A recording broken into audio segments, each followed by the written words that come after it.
Hey guys, welcome to the channel. This is an airport scenery review of Key West International Airport, KEYW, located of course in Key West, Florida in the United States by fsdreamteam. This package is available in the marketplace and costs just under 13 Canadian dollars, which is around $9.5 US. The size when installed on disk is 491 megabytes. I've tried to shape this review based on some of the feedback I received in the prior reviews, so please keep the advice, suggestions, and comments coming. Interestingly, this airport serves about 1 million passengers per year and about 170 to 200 flights per day. About 70% of those are GA aircraft, and the 30% left is about half air taxis and the other half airliner or commercial of some type. This airport has a single runway of 5,076 feet in length. It's about 100 feet wide and has 4,800 feet of usable landing length. This is the location of the airport on the globe, and its low en route chart for the area. And this is the corresponding Jefferson 10-9 airport diagram. The taxiways and all related signs in the upgrade are correct and match the Jefferson chart. The only thing I found that was incorrect is the windsock is in the wrong location according to the Jefferson airport diagram. Keep in mind the Jefferson chart may be wrong. And here's a view for you guys. This is the default scenery, and we'll swap over to the upgrade. This is close enough to the ground that you can get a feel for the textures of both the paved and grass surfaces, and clearly as we get to the hangars and terminal area, the actual buildings are night and day. This is actually a very nice piece of scenery as far as detail goes in the models. Now you guys can decide here. I'm kind of undecided, and this isn't the first airport where I've come across this. The textures that the developer uses seem to be very saturated. I think maybe they do that thinking that, a lot of people do that with photos when they take them. They kind of saturate them or apply these sort of HDR-like elements to them to make them what they think looks more dramatic or better.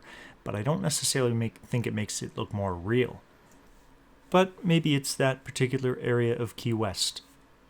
Another thing I've noticed is that the textures that they've used from the satellite data, they all seem to be very low resolution, and I think the developers would be better to look at the satellite data but then recreate the textures much higher res in-house and just use their own textures rather than constantly trying to use these overhead satellite photos to layer the ground in the area, specifically in the airport especially. I've noticed this over a number of different airports looking at these recently. These are the textures I'm talking about, and of course they're right beside where you're taxiing, so you do see them up close. With that though, all of these textures hold up extremely well as soon as you're off the ground and in the air. So looking down at them, they look great. Most of this footage, they look great. As soon as you get down into a plane taxiing, that's when they start to not really hold up. And that's why I think, especially in the airport and taxi areas, you need to ensure that you're building your own textures. The models, however, in this scenery, they got extremely right. The models are well detailed. All the textures they use are great. It's some of the better models from any of the scenery airports, to be honest. In fact, I think this might be one of the reasons why I noticed the textures so dramatically in this model compared to other models that have similar low-res textures, because the airport and models look so good here that those textures stick out more than they do in other airport sceneries. It's also not a small scenery package by any means. It does span out, as you see, as we traverse the airport from one side of the runway to the other. On the terminal side, there's quite a bit of scenery here.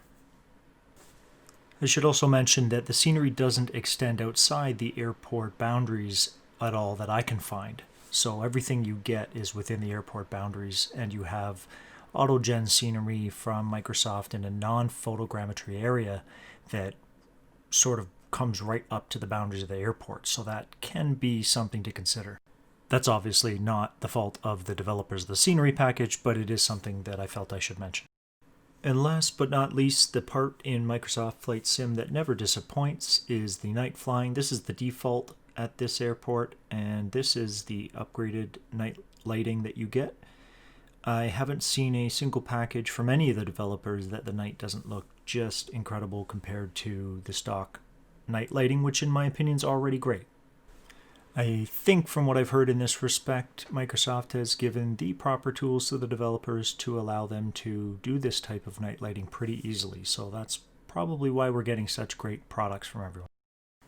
And that's it, guys. That's my review of the Key West KEWY scenery package from fsdreamteam. I hope you enjoyed, and if you do, please throw a comment down below and let me know what you thought or what you think I should include in the next review. I do read all your comments, reply to most of them, and try to implement anything that you think I should do.